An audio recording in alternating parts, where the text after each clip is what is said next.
ಕರ್ನಾಟಕವನ್ನು ವಿಶೇಷವಾಗಿ ಮೈಸೂರು ಸಂಸ್ಥಾನವನ್ನು ಅಭಿವೃದ್ಧಿಯ ಪಥದಲ್ಲಿ ಮುನ್ನಡೆಸಿದ ಇಬ್ಬರು ಮಹಾನ್ ಸಾಧಕರ ಸಾಧನೆಗಳನ್ನು ಪರಿಚಯಿಸುವ ಪ್ರೇರಣಾದಾಯಕ ಗದ್ಯಭಾಗ ಭಾಗ್ಯಶಿಲ್ಪಿಗಳು. ಅವರೆಂದರೆ ನಾಲ್ವಡಿ ಕೃಷ್ಣರಾಜ ಒಡೆಯರ್ ಮತ್ತು ಸರ್ ಎಂ ವಿಶ್ವೇಶ್ವರಯ್ಯ.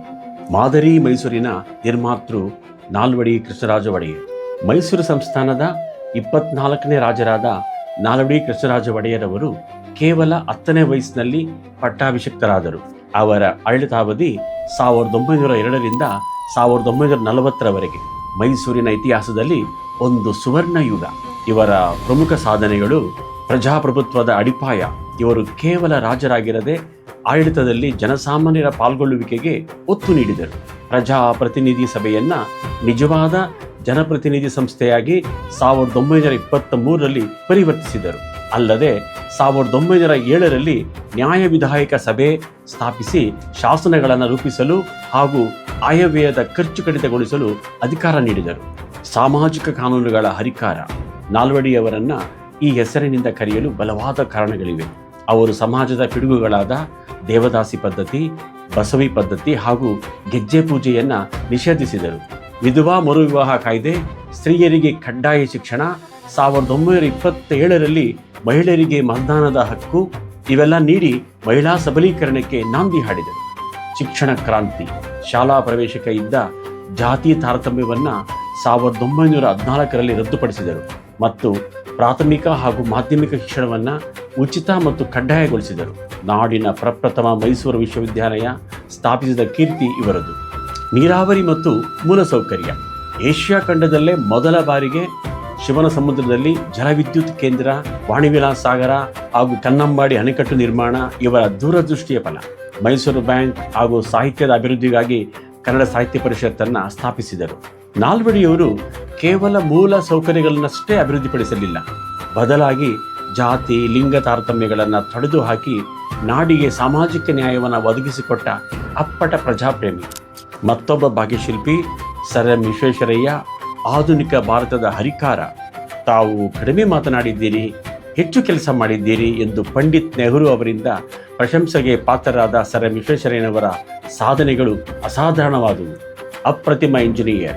ಪುಣೆಯ ಖಡಕ್ ವಾಸ್ಲಾದ ಜಲಾಶಯಕ್ಕೆ ಸ್ವಯಂಚಾಲಿತ ಬಾಗಿಲುಗಳನ್ನು ಅಳವಡಿಸಿದ್ದು ಇವರ ಅತಿದೊಡ್ಡ ತಾಂತ್ರಿಕ ಅನ್ವೇಷಣೆ. ಇದನ್ನೇ ಮುಂದೆ ಗ್ವಾಲಿಯರ್ ಮತ್ತು KRSಗೂ ಅಳವಡಿಸಲಾಯಿತು. ಹೈದರಾಬಾದ್ನ ಮೂಸಿ ಮತ್ತು ಈಸಿ ನದಿಗಳ ಪ್ರವಾಹವನ್ನು ತಡೆಗಟ್ಟಿ ನಗರವನ್ನು ರಕ್ಷಿಸಿದ ಕೀರ್ತಿ ಇವರದು. ಬಾಂಬೆಯಲ್ಲಿ ಸ್ಯಾನಿಟರಿ ಇಂಜಿನಿಯರ್ ಆಗಿ ನೇಮಕಗೊಂಡ ಪ್ರಥಮ ಭಾರತೀಯರು ಎಂಬ ಹೆಗ್ಗಳಿಕೆಯೂ ಇವರದಾಗಿತ್ತು. ಮೈಸೂರು ಸಂಸ್ಥಾನದ ದಿವಾನರಾಗಿ ನಾಲ್ವಡಿಯವರು ಇವರನ್ನು ದಿವಾನರನ್ನಾಗಿ ನೇಮಿಸಿದರು. ಆಡಳಿತದಲ್ಲಿ ದಕ್ಷತೆ ಮತ್ತು ಪ್ರಾಮಾಣಿಕತೆ ತಂದರು. ಕಾರ್ಯಾಂಗ ಮತ್ತು ನ್ಯಾಯಾಂಗವನ್ನು ಪ್ರತ್ಯೇಕಿಸಿದರು. ಗಾಂಧೀಜಿಯವರೇ ಮುಕ್ತ ಖಂಡದಿಂದ ಹೊಗಳುವಂತಹ ಮೈಸೂರು ಮಾದರಿ ಆಡಳಿತವನ್ನು ಇವರು ರೂಪಿಸಿದರು.